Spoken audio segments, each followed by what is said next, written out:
It's not getting in. Hey, welcome everybody out there in podcast land. The Good Times with Good People Company proudly presents the Loft Party Podcast, where it is always about good times, good people, and good talk. You can search for the Loft Party Podcast on iTunes, Google Play, SoundCloud, and YouTube. You can also like us on Facebook, follow us on Instagram, and tweet us on Twitter. Good. Now that you've got your invitation, join us. Grab a drink, light up a cigar, or whatever you like to smoke, and be sure to tell a friend, and welcome to the party. I'm your host and moderator, Rio, and let's introduce today's panel. We've got a full table today, so let's get to it. We've got Chris O'Connor, of course, returning champion, co-owner of Liquid 9 Broadcast Media.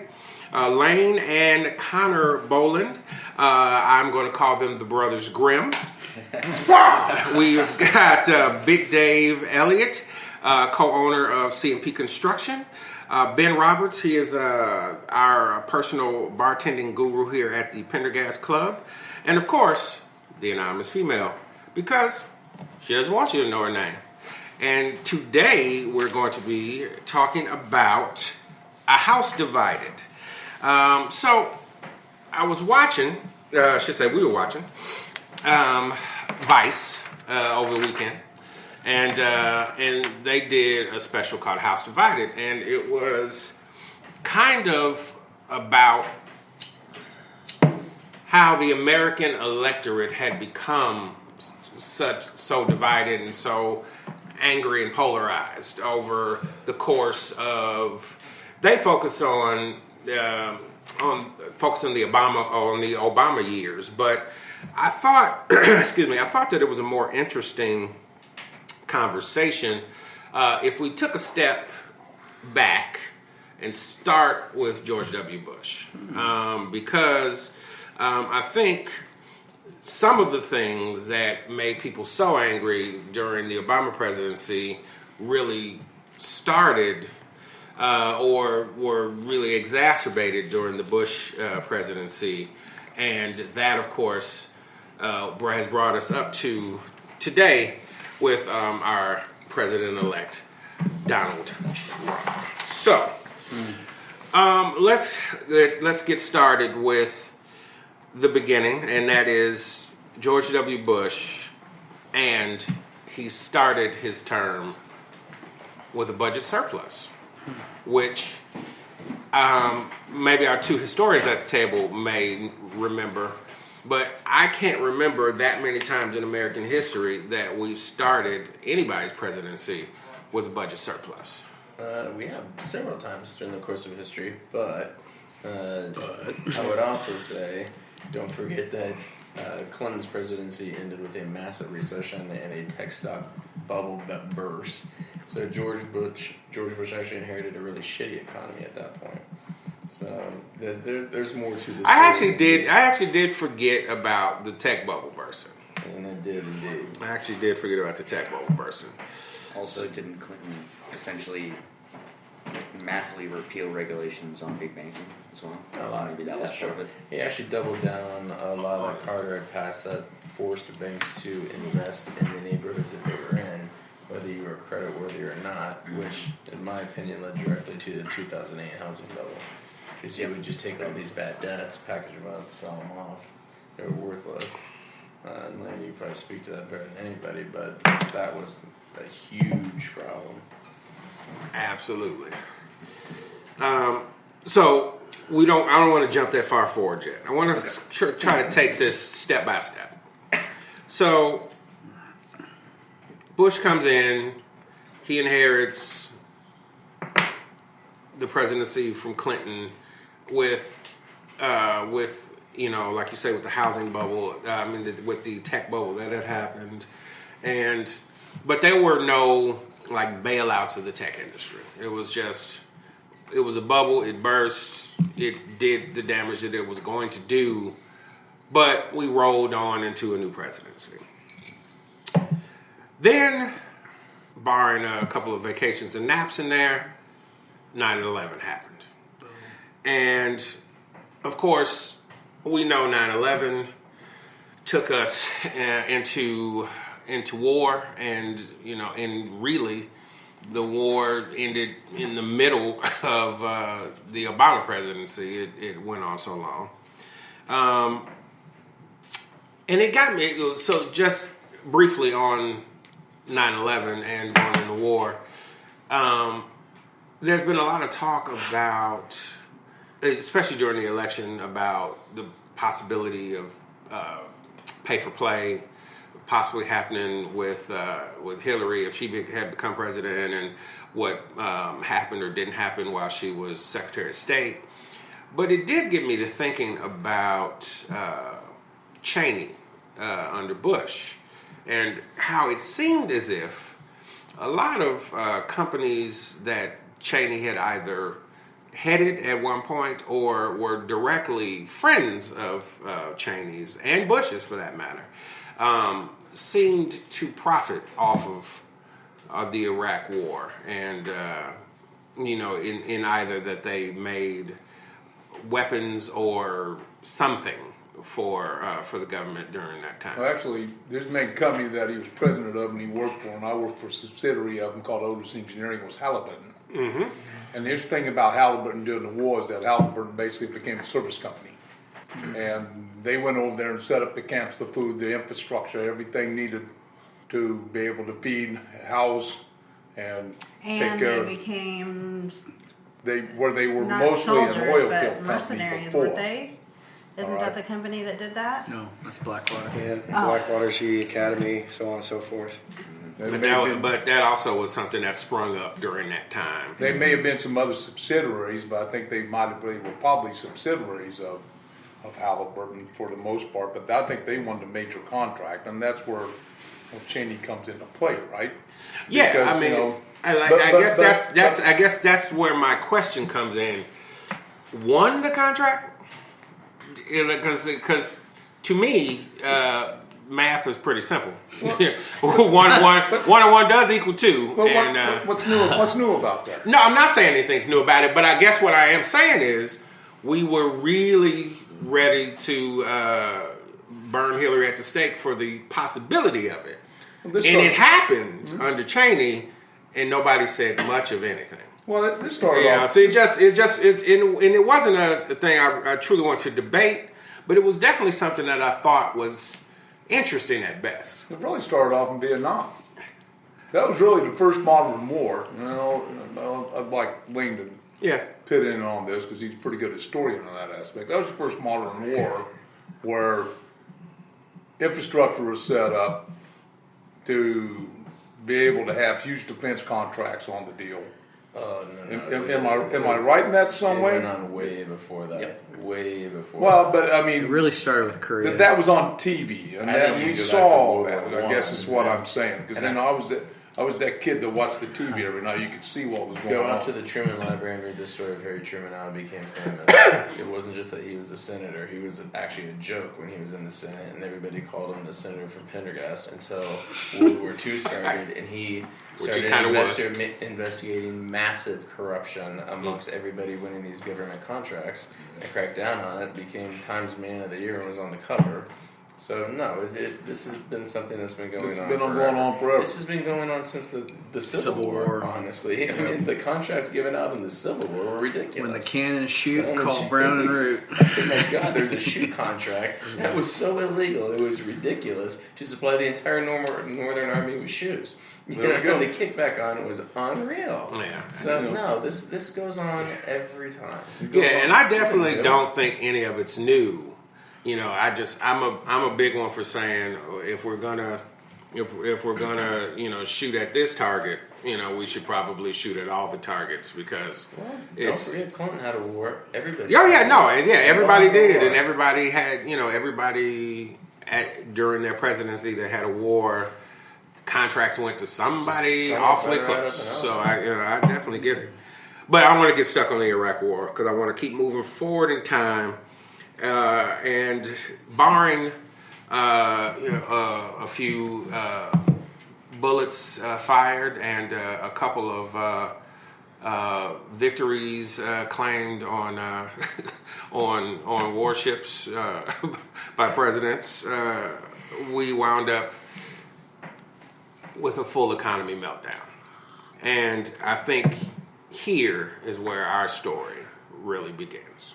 So, with the economy in full meltdown, they recognize that they have to do something because not only is it going to collapse the American economy, there was a very high probability that it was going to crash the world's economy. And so we get, I think, the first true pain point for the American public electorate at large, the bank bailout. Mm-hmm. So, and that's really, to me, the beginning of where kind of this anger train kind of really starts rolling down the track. Let me step back even just a little bit past that. The Dodd-Frank bill, and my wife was in banking at the time, where they redlined banks and said that they had to give loans to certain people. The Dodd-Frank really was more part of the collapse, in my opinion, of the housing bubble and the foreclosure bubble. It brought on the 2008-2009 recession as being a huge victim of it. Right. That really had more to do with anything, because this was government interfering, Fannie Mae interfering with how we do our loan process, who gets qualified, and the government saying you have to qualify certain people, because and Bush was part of this deal too, because he wanted to make sure everybody should own a house. I believe that came out of his mouth at one time. Yeah. So they were all kind of complicit in this, but not everybody should own a house. I mean, look around Kansas City right now, all the apartments we're building. Oh yeah. So, not everybody should. Not they're everybody realizing will. that not everybody should own a house. The policy you're talking about started this with was Carter in the 70s. Right. It was doubled down on in Clinton in the late 90s. And then Dodd-Frank came in and was maybe a final straw for that. But to be fair, the origins of that policy were in the late 70s under Carter and then doubled down on under Clinton in the 90s. Yeah. But I believe that was the main factor. I guess. I think that was your trigger. Well, I guess at a certain point, I don't even know if it. Well, at this point, I don't know if it matters. Whether it was Dodd-Frank or if it was if it was just Wall Street playing recklessly with those commodities or what. The fact that it happened, I think, is if just trying to think from a super average American's standpoint. Mm-hmm. Like we are a table of reasonably intelligent, and I am using air quotes out there in podcast land. People that we actually have these discussions outside of the podcast, if you believe that, but we really do. But I think the first real, true American in this modern era, like this, pain point, I think, was the economy collapse and then the bailout of the banks. And so, I think it was the first time that, the American public at large, whether they were informed or not, and a lot of people just aren't, were really upset that we were using taxpayer money to bail the banks out. So, but we also bailed out the car companies. Which actually does come next. So we have the bank bailout. With the exception of Ford. Ford was the only one. Oh, they didn't take the money. Yeah. But some of the stimulus money also went towards supposedly creating jobs and everything else. It wasn't just a bank bailout, if I'm not mistaken. Sure. Well, there was the bank bailout. Yeah, there was there was a bank bailout under Bush, and it wasn't. And then there was the stimulus bill under Obama. We bailed out banks in the Great Depression all the time. That's why you have an FDIC. This is why your deposits up to $100,000 are guaranteed. Now, if I'm mistaken, did that not come into play after the Great Depression? It was a part of the Great Depression Act. Okay. So they started guaranteeing that your bank would not fail. Part of the New Deal. It was In the forced Great through, Depression. and then like most people don't even understand the first. It was Roosevelt's first 100 days. Look at all the shit he did. Those are all Hoover policies that were already going into place anyway. So it's just ridiculous. Yeah. Like Hoover's maybe one of the most maligned presidents ever, who had all these stunningly great policies that Roosevelt gets credit for. Roosevelt's real claim to fame was trying to jam the Supreme Court with 13 people from the 9 that we currently have to push through every single thing that he wanted to do. So, and he would have lost had there not been a war. Yeah. Yeah. So there actually was the two separate things. I want to get that straight because I think each thing compounds the pain of the thing before. So you got the bank bailout under Bush, but that was toward the very end of his presidency. And that upset people. Oh yeah, and it did. It did upset people. You're right in that some of the anger started at Yeah. this point. And so then, right within the first weeks of President Obama taking office, you have auto industry bailout, and you have the stimulus, and you have the mortgage act that he did, fair mortgage, if I'm not mistaken of what I am calling it. But mortgage assistance, which is it literally was signed the day after the stimulus. And there's first acts. Yeah, so right in there, that little condensed time, you've got 4 things that the public really didn't get a chance to digest and decide if they liked. We meaning our government, felt that the auto industry could not fail in the way that the banks were failing just months before. Then, because the economy dipped so low, there was the stimulus, which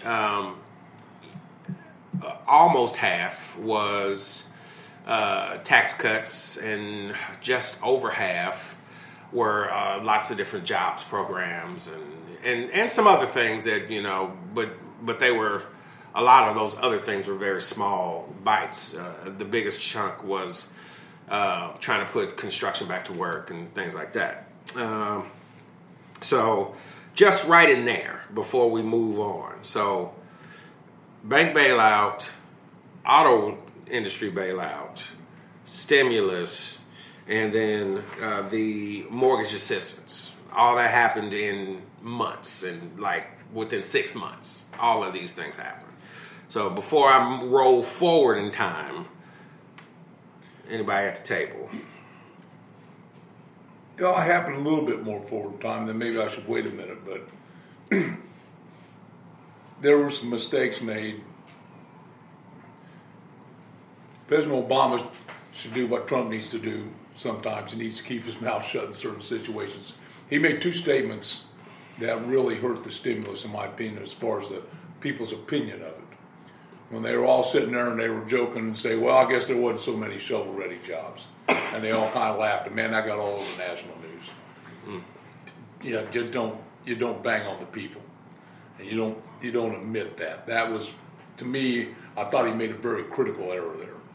Because people are going to look at that and go, well, screw you, And the other thing that he said, and I think this is even further down the line, that I think he really made a really mistake at, is that he says, you didn't build this. He started telling small business, you didn't build this, government built this.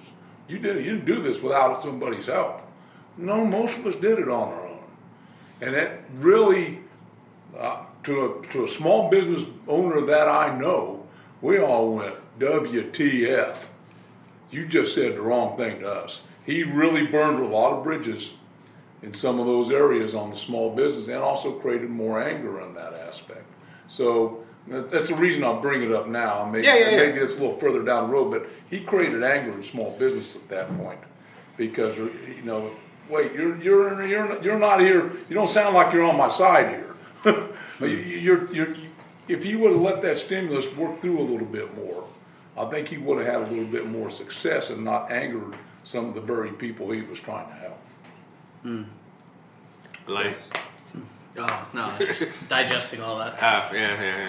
Yeah, my experience just tending bar, I've met a lot of small business owners that just come by, have a drink or whatever, and it's pretty common that small business owners are not fans of President Obama, so that kind of stands to reason. I hear it all the time. Not a lot of them are, He didn't reach out to us and make friends with us very well. It doesn't seem so. He had trouble dealing with that aspect, and maybe it's because of his political background and how he came up. I don't think President Obama was a bad guy in that aspect. I don't think he was trying to reach out badly. I just think, like, we all say stupid shit every once in a while, and a couple of things bit him pretty hard on that. Yeah, it's funny.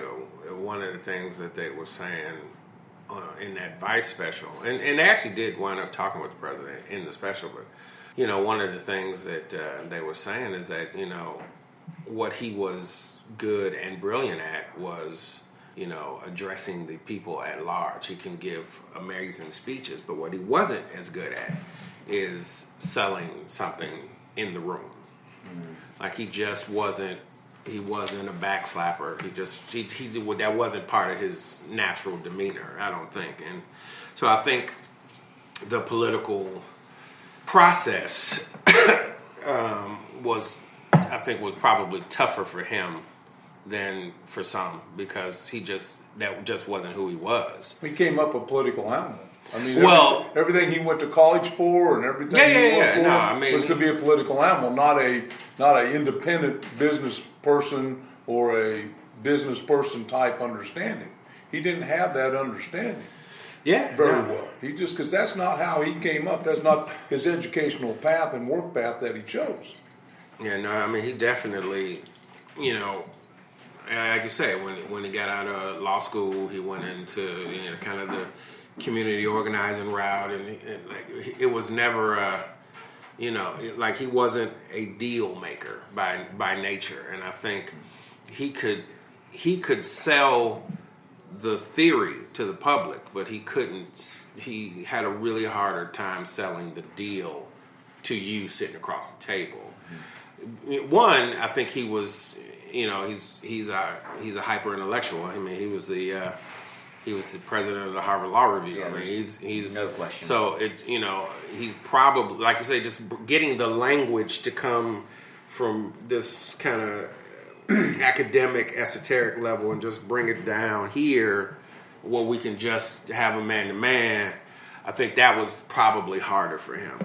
And not necessarily faulting him for it or whatever. It's just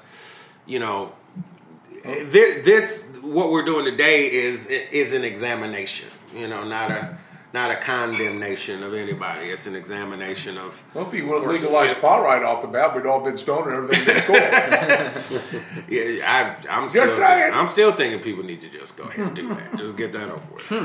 All right, so we had those four things, and I think those are pain points that compounded on each other. And then you had a lot of what was said to be political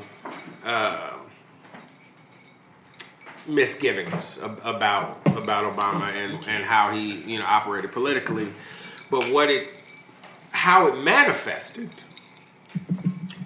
felt different. So that put pain points on the other side of the road.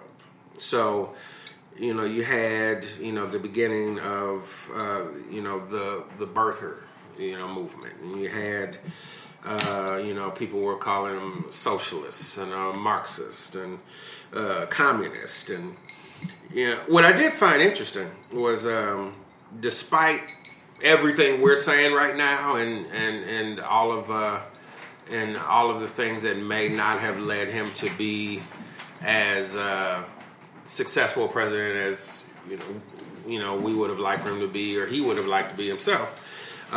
Despite all of that, he still has one of the highest approval ratings right now in modern history of any president that's in a lame duck session.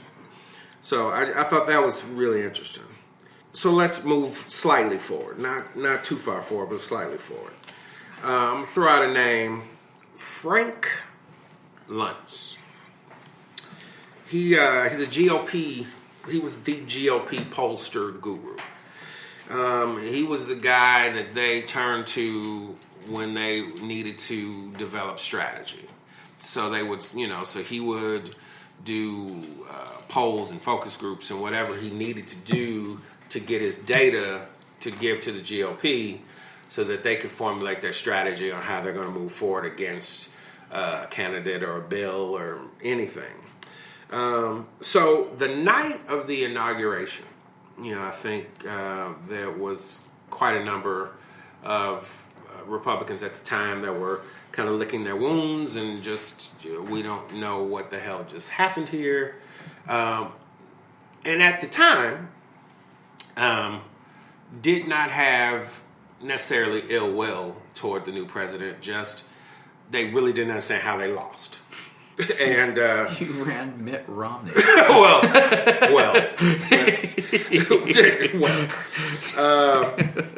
so there was a dinner that Frank was going to hold the night of the inauguration. He got a table at a restaurant for 24. He really kind of thought nobody was going to show up that night with everything else going on. He said they just couldn't seat everybody. Everybody who was anybody in the Republican Party showed up at that dinner and was just trying to figure out what the hell just happened. Brainstorming session. Yeah, like what the hell just happened, and once again, not in a bad way against the president elect at that moment, but Analytical. yeah, what happened? What can we do? How do we move forward? And so one of the quotes that he said was what they came out with was we were going to challenge when deserved and cooperate when needed. And because, if the president succeeds, the country is succeeding. And so we want the country to succeed. So this is our strategy. But within weeks, and I mean maybe 2, the conversation changed dramatically from, challenge when deserved and cooperate when needed to we don't have to actually do anything against him. He needs to break his campaign promises, and we can help him do that. All we have to do is not cooperate. And thus began the next 8 years of dealing with the president dealing with our houses of Congress. Yeah. So before I go in on that, who remembers that time right at the beginning of his presidency and what the pulse of the country. I kind of remember one thing about this because I remember them talking about having this little coalition. They got together, but also part of that coalition was the leadership that went and met with the president, and they tried to state to him that we have some agenda. Which was slightly later. Am I right on this? You are right, but it was later. It was which is still super early within his presidency, but this is a little later than what I'm talking about. What you're saying. The rumor that got out there, and I never have really delved in to do the research to find out if it was true or not, because there's so much crap out there anymore that basically Obama said, well, look, we have our agenda too. Basically, we won, you lost. We're going to press our agenda. And I think that might have solidified them. I believe the quote was, elections have consequences. What's that? Elections have consequences. Yes. Yeah. I believe that's the direct quote. Yeah, that actually is the quote. Basically how it went down, and then I don't know, and No, they were still cooperating with him. It was later that they decided they maybe weren't. I don't have my But what you're saying, yeah. that quote but that's a point. that quote is from a very early meeting the president had with the Republican leadership, and it was basically Candor. yeah, it was basically Eric Kander comes in with this white paper with with Cantor, excuse me, with like 10 like Republican ideas that had to happen, and was beginning to press the president, in the room for everything that's on this paper has to happen. And that's when the quote happens. Elections have consequences, and I won. So I think my mandate from the people is different than what you think the mandate is, and I think that did begin the friction. So you've got, because right after that was when they needed to start working on the stimulus. And so, one side wanted as many tax cuts and basically, to tell you the truth, almost all of what the Republicans are asking for were tax cuts. For In the stimulus package.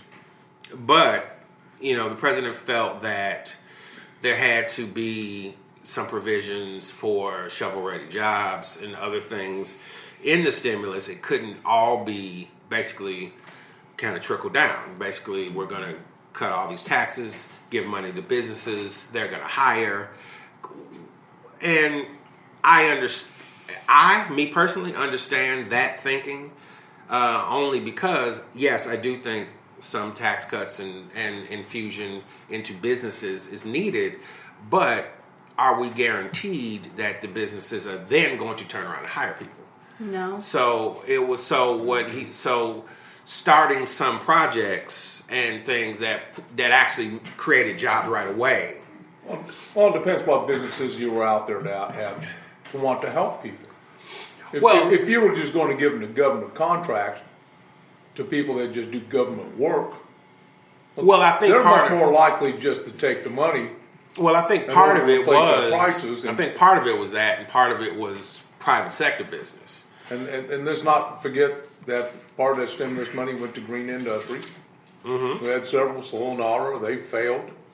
I mean, there were people that were paid a lot of money to the campaign, and once again, rewarded for your loyalty and your donation. Absolutely. Whereas if you would have helped me out, yeah, I'm going to hire some people. But they didn't look at small business and say, how can I help small business so I can hire people? In fact, they made it a little bit tougher on me because all of a sudden, now I'm having an even harder time getting insurance or health benefits for my employees.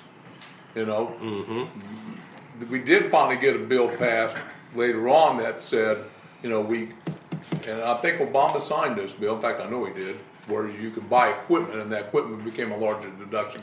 That was the best tax deduction You were able to had. take the deduction faster. Right. You didn't have to amortize it over 3 to 5 years. Right. You got to write it all Am I off. correct on You got that? to write it Ryan? all off at once. That's your Yeah. game. They expedited the amount of... My personal favorite was the tax cut for if you bought a vehicle more than 6,000 pounds, you could amortize it all in the first year.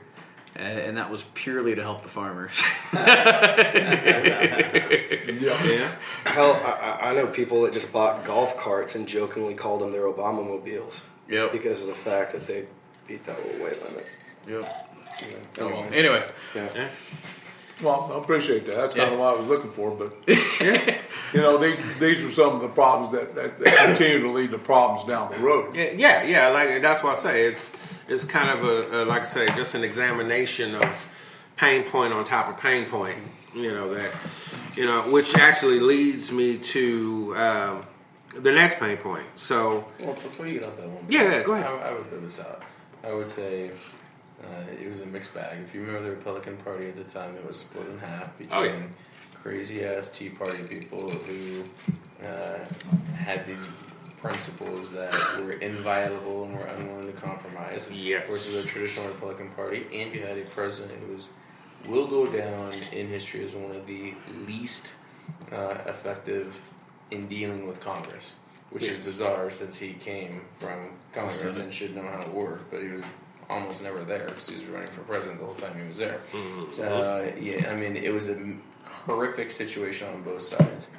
All they had to do, and they mutually could have done it, was targeted tax cuts, which would have been just fine, and could have led to massive growth much faster than it did.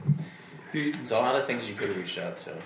Do you think there was a concern, because under Bush, the national debt started taking off? Well, but you got to remember, again, one with 2 wars going on at the same time. Right. And he also, as we discussed earlier, inherited a recession of his own. And that the Republicans were trying to say, whoa, we need to bring this down, it's taking off. Maybe that was part of their deal, of what they were looking for in tax cuts. And I'm totally speculating. If you want to get people to hire people, cut payroll taxes. For God's sakes, that's one of the biggest disincentives of hiring people. I mean, shit, I'd hire a ton more people if I didn't have to pay goddamn taxes. Payroll taxes, yeah. Fucking horrible. Yeah. I think, all right, so pursuant to this discussion of figuring out how we got Trump, it all boils down to a hardening of battle lines on both sides. The American discourse has always been about compromise. Yes. And all of a sudden became about inviolable principles, as Chris said, on both sides.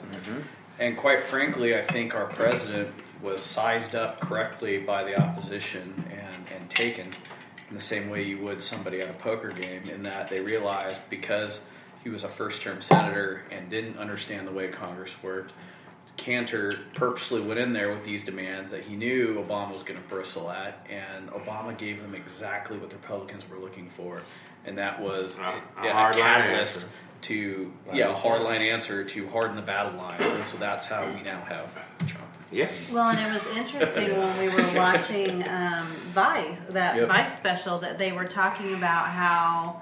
Do you remember when Boehner was having meetings with him and having blah blah blah? Those secret but meetings and going to play golf. They said that Boehner and Cantor both lost their position because by the Republicans, felt that they were The Tea Party. Well, they felt that they were too nonpartisan, Right. and the Democrats thought they were too partisan. So there was it was no winning for them. Yeah. A lot of interesting points. I think you're going to see that with the Democratic Party coming up. I mean, I think the Bernie Sanders movement is going to be the equivalent of the Tea Party and the Republicans. Yeah. I actually kind of agree, actually. I think that's, it may not be, what's interesting with the Tea Party is, everybody out there in podcast land, if you know me personally, and some of you do, you know I'm originally from Chicago, and so it's going to hurt my soul to say that the first person to get on TV and say that, and this is actually during the mortgage assistance. This is actually when the Tea Party actually truly got started. So they felt like we had bailed out the banks. We had done these stimulus, but that was kind of all to help American business. So he felt like the mortgage assistance would help Joe average person. If they were too far underwater, with their mortgages, they can get assistance to help pay it or to renegotiate the interest rates so they can possibly stay in their homes. And this got into a fierce fight about, do you want to pay your neighbor's mortgage? Because he made some bad decisions. And that was kind of how it was framed and left. And there was a guy on daytime TV in Chicago at the time who was on the floor of the Chicago Stock Exchange saying, I'm organizing the Chicago Tea Party come down if you're a capitalist and you don't want to pay for your neighbor's mortgage, show up, blah blah blah blah blah. Well, what happened was that story got picked up nationally, and people started actually organizing these Tea Party groups in their cities. And of course, the Tea Party groups in their cities were becoming further and further away from what it was originally supposed to be about. And before you realize it, you have a basket of deplorables all running for office all at once. and in 2010, 12, and 14, we lost, being the Democratic side, lost seats in the House and Senate every time. And they were all picked up, almost all picked up, by Tea Party. So now, the Tea Party in 10 and 12 thought, well, we're going to come in and we're going to change Washington. And so that was 10. 12, they're like, okay, this moves really slow. We didn't realize that Washington moved this slow. In 14, it was a full hijacking of the party. And Boenher actually said at one point he realized that, a leader with no followers is just taking a walk. A man taking a walk. Yeah, so he decided he would get out front and try to lead this thing. Yeah. And that led to the 16-day government shutdown, which eventually lost him his speakership and seat in Congress altogether, along with Eric Cantor.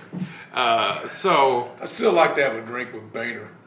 yeah, the I like to likes red have wine, a drink apparently. with Boenher and Biden together. yeah, the funny thing I think is, that'd be Be fun. amazing.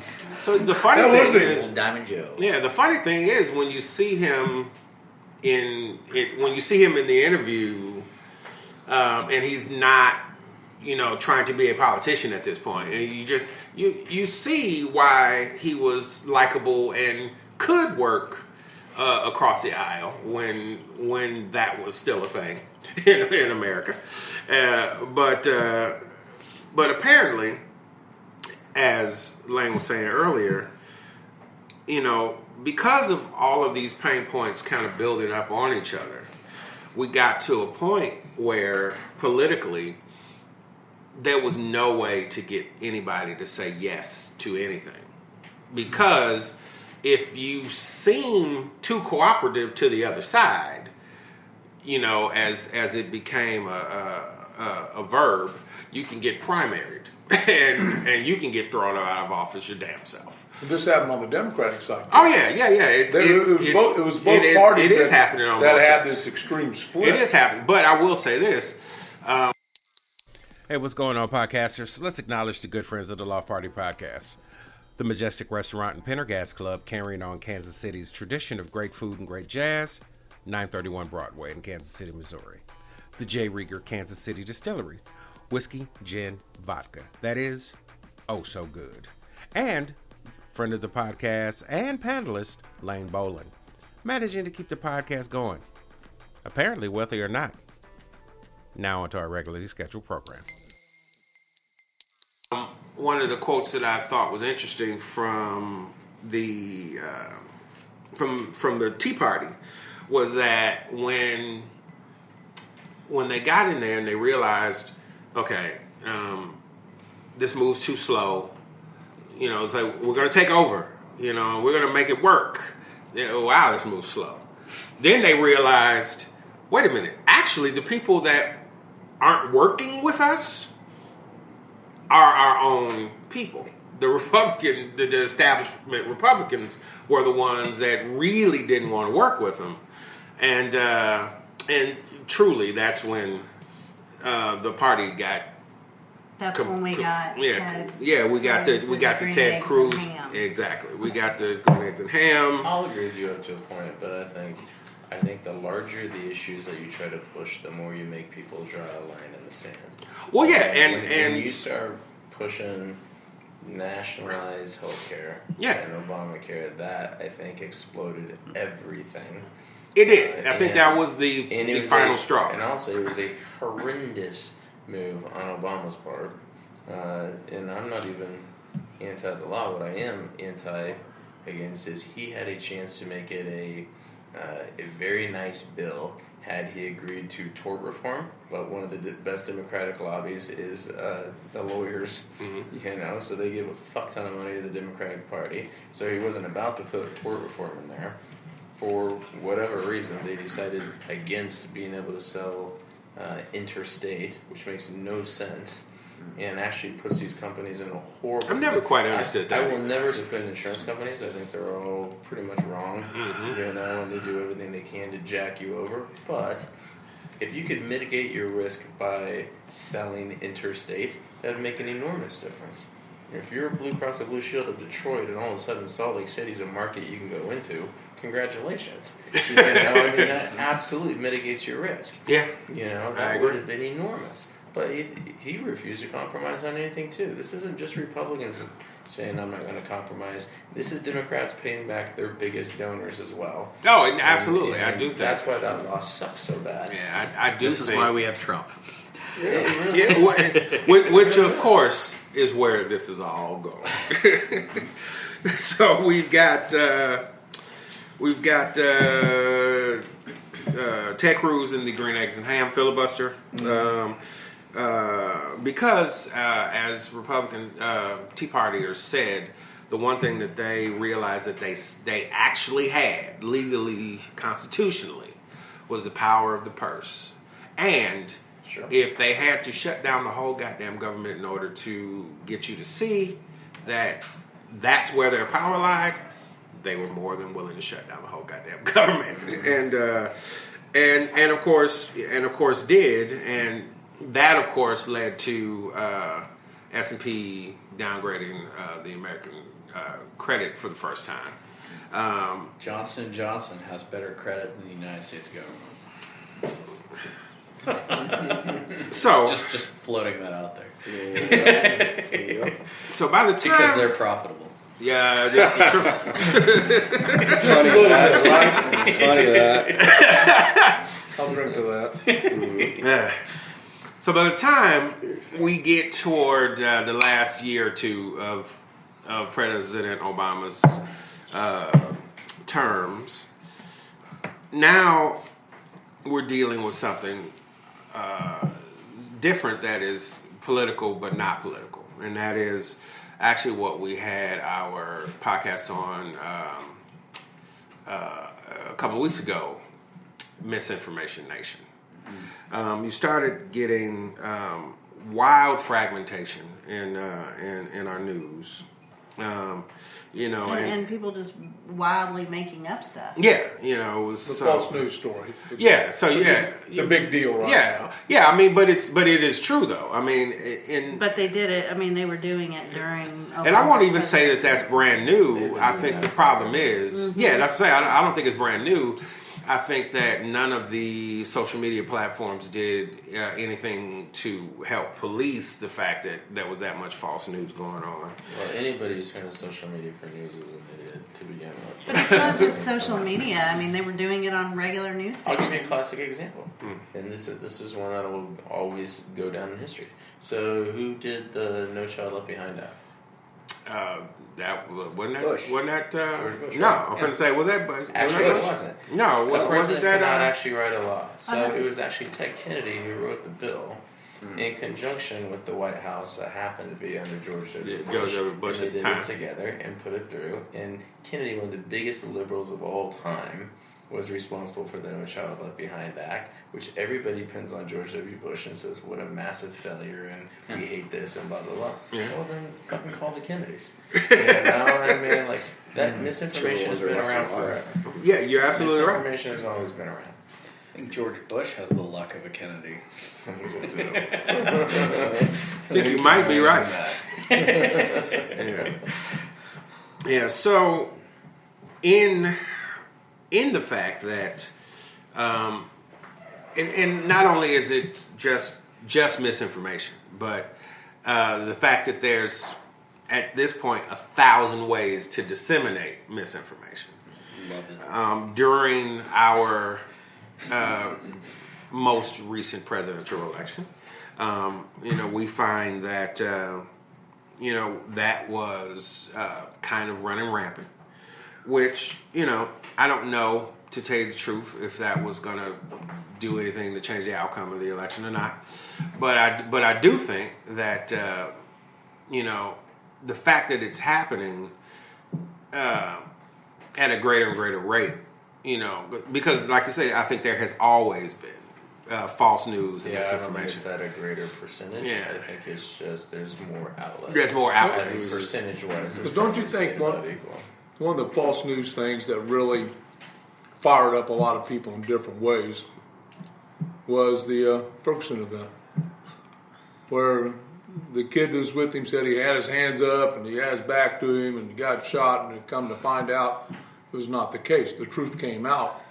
But overall, it never went away.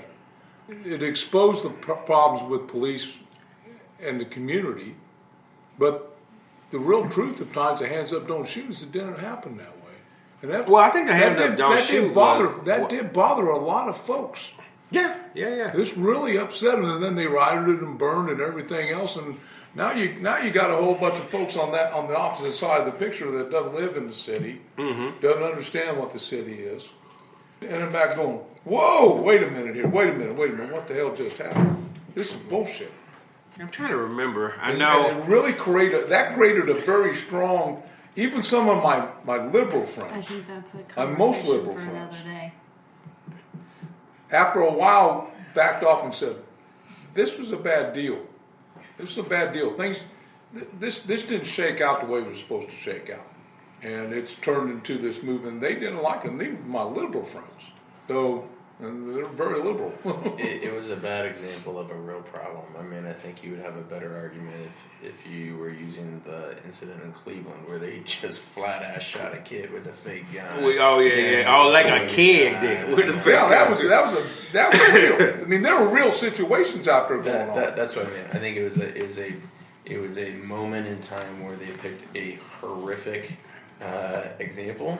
Again, like it's not that different to me than like a Rodney King. It's a real problem. You just picked the wrong guy, the wrong horse to back, because it turned out he wasn't a good dude, But it didn't mean that the problem wasn't real. Bingo. And that's what I'm trying to say. You stated it better than I did. Yeah. But it turned around and it created a huge polarization. Sure. Yeah. Nobody can ever deny that. It created a Black Lives Matter on one side. And I will say it kicked off some of the white nationalist stuff on the other side where they went. Absolutely it did. Enough. We're being buffaloed here. This is bullshit. I'm just speaking of what their point of I view just is. feel like if you buffalo people for long enough, you got it coming back your way. I'm not super upset about that. Like at some point, Well, they were looking. You They were looking for the right thing. I'm not going to say Right, that, but it gave them fuel. Yeah. And it gave the Black Lives Matter fuel. Well, and I guess that's kind of the point, is that over the past, 12, 14 years, we've had so many incidents, whether political or social, that, to tell you the truth, going on, like I said, going back to Rodney King and OJ and all that, so really 20 some odd years. We've had all these incidents that were political or social, and they really forced people on one side of the fence or the other. And we've gotten to a place where there's very few forums that you can have a discussion with disagreements and don't leave the table disagreeably. And our country has become this one big table, and I think that there was a large part of the population that, maybe kept quiet for a lot of a lot of the frustration was building up, and they were only kind of having these conversations around their coffee table until they got the opportunity to go and vote their conscience. And one, I think, and I know at least one or two people at this table will disagree with me, but I think polling is the way it's done currently is antiquated. You're calling people's landlines. Nobody under the age of 45 has a landline. Period. They just don't.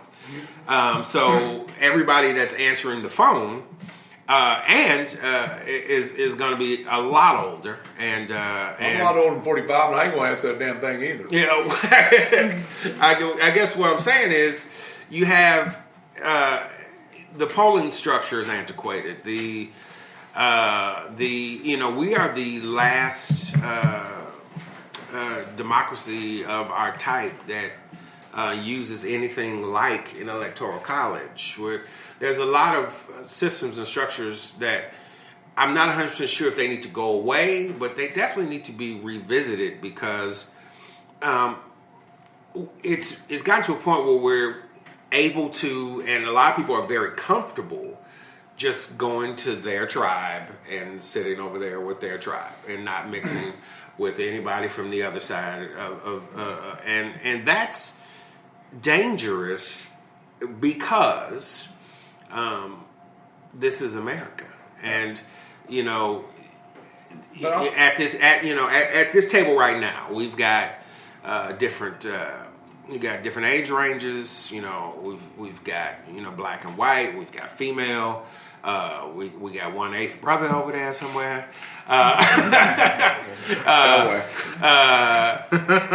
Either way it goes, we're too connected to be this disconnected, and it worries me. Not for us. What worries me is I'm not 100% sure if this election will do what it should do for our younger people, and that is get involved. Like you can't go and protest for a month. It's the biggest fallacy of all time. Young people never get involved. Well, every candidate who relies on the young vote loses. You always lose, period, because they don't vote. Most of them don't even know how to register to vote. They're just too goddamn stupid. Yeah, I think what bothers me is you go out. It's embarrassing. Well, yeah, on one end you've got stupidity, and on the other end you've got complete political apathy.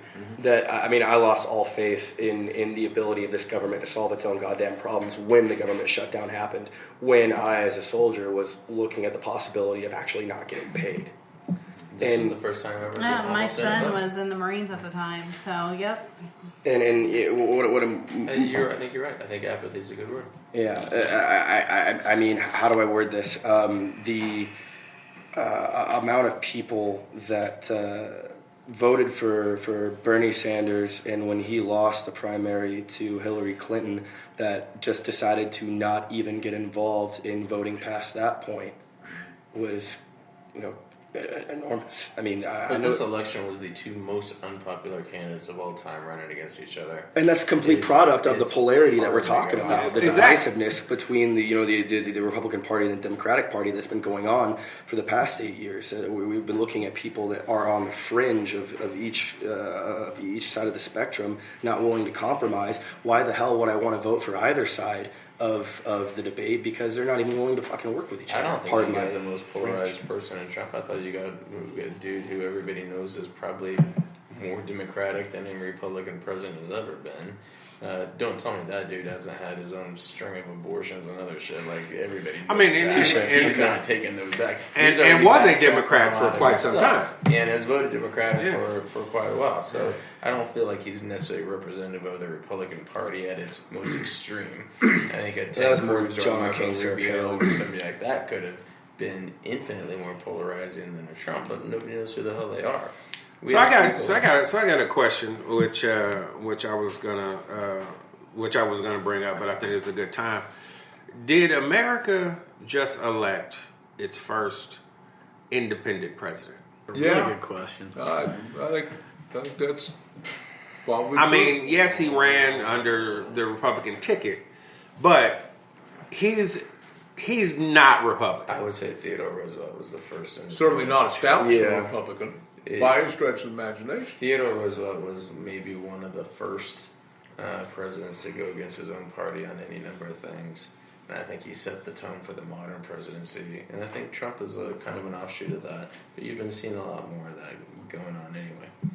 I mean, Theodore Roosevelt was the first person to ever have a black person in the White House.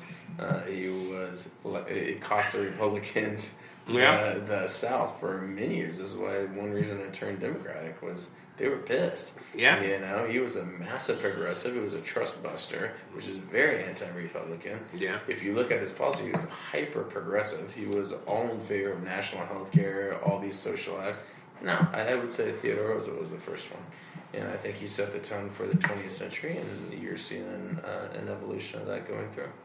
If you look at FDR's policies, a lot, besides the ones he stole from Hoover, a lot of them came from Theodore Roosevelt and his Bold Moose Party platform. Case in point, what you're talking about with packing the Supreme Court with judges that are along the same party lines as himself, the whole bully pulpit strategy. It's when people want to get rid of institutions very quickly, because you have a lot of people right now going, oh, let's just ditch the Electoral College. No, it's there for a reason. It actually makes every state important. Otherwise, you'll just have people going to New York, Los Angeles, Chicago, and campaigning there and saying, fuck the rest of the states because I don't need you. And that's not the way that actually works now. You can build a strategy on smaller states, and each state is important right now. Yeah. You know, with the Electoral College, and I kind of like that. Which I think is essentially what happened in this election, because if you look at the states that actually turned out to be important, Wisconsin, which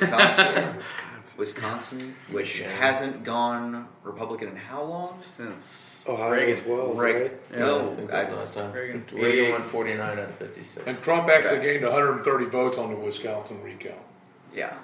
So, Wisconsin, Michigan, Pennsylvania, and Ohio. Yeah. Right. How's a flip flop? I know, I went for Bush. Yeah, and obviously Florida, but But still, 4 of those states usually go blue. yeah. And But there's been did not. a lot of job loss due to mechanization and automation that aren't coming back, that were promised to be brought back. And I've said before, I think out of everything, that kind of hurts my heart for the Trump voter in those states. yeah, how disappointed they're going to be. Yeah, because I just don't think we don't know what's going to happen. Yeah, I don't hurts think my heart for Hillary, because Bill Clinton insisted, he's like, this is the wrong fucking message. Don't run on this. Run on the Rust Belt.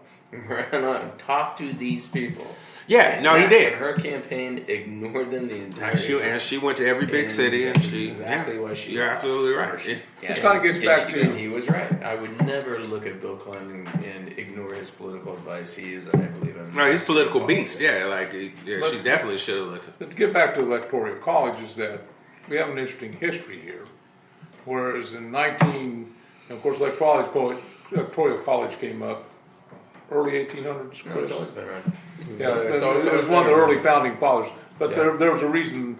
The was reason in they did it is 1787. not necessarily why it ended up being so, because we were a much more rural community in the 50s and 60s.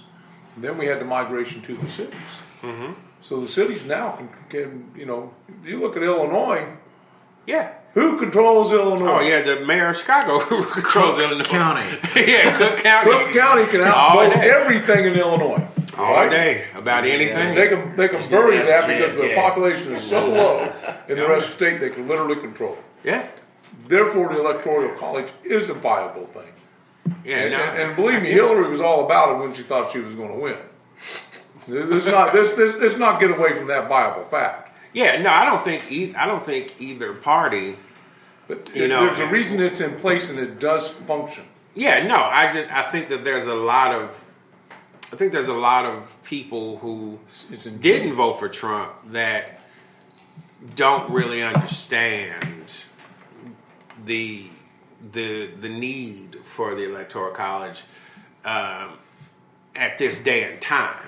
But I do agree that the reason for the Electoral College is that it makes every state important. Because you're right. It is more important now than it ever has been before. Because like every large city would just eclipse the voting block and whatever. And most large cities are blue. This is what I love when people talk about like founding father kind of stuff.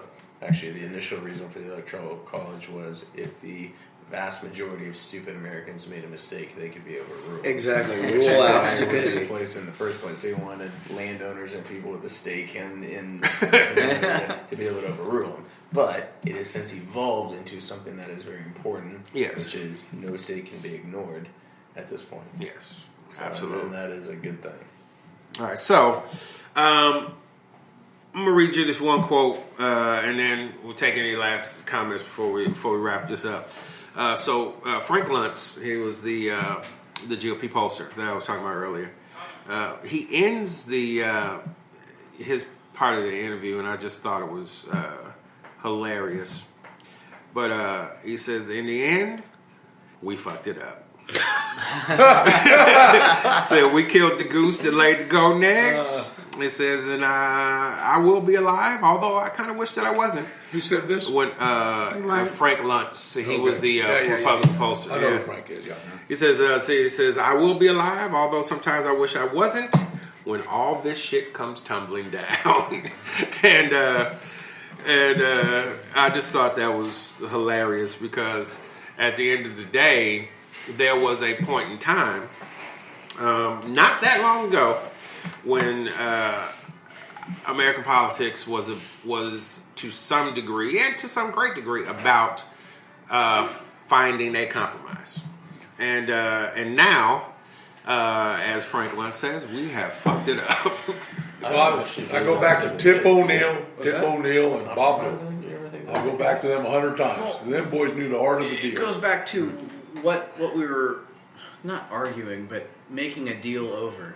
You can't make a deal over principles. It's just not possible. There's no compromise. There is in no what you compromise believe. there. The problem is, again, I said this in a couple podcasts ago earlier. Originally, our political discourse was over one thing: money. You can make a deal over money, right? Absolutely. You cannot make a deal over a binary discussion on social issues. Period. End of story. Yeah. So the faster we get back to talking about money, the faster we stop talking about abortion and gays and all Transgender and all the bullshit. social justice issues. Yeah, let's just talk about money. We can make deals over money. We can divide and compromise money. We can't divide and compromise principles. Keep your principles to yourself. Anyway. I agree with Wayne on this. The economy fixes a lot of things. When everybody prospers, Capitalism has a way of separating who's smart and who's poor. It's just...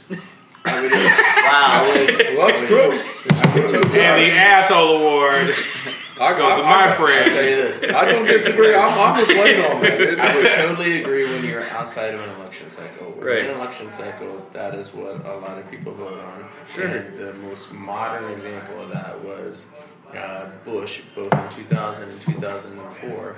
And actually, this is what's his face, the asshole that ran his campaign, getting gay marriage on the ballot in a lot of swing states. Chris, I'm with you. And I'm so with that's you. how he won the But election. there was this tacit But agreement. that's not what you govern. Right, but there's this there was this tacit agreement between Republicans and Democrats that during the election season, I'm going to talk about how much I hate homosexuals, and you're going to talk about how much you're going to legalize everything, and then once we get to Congress, all we're going to talk about is money. Agreed.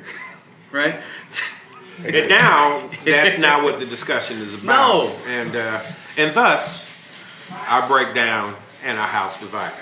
And with that, we're going to end this in the way that I end all these podcasts, and that is with the quote that started it all for me. And that is, to good times with good people. All right. Hey. That's it.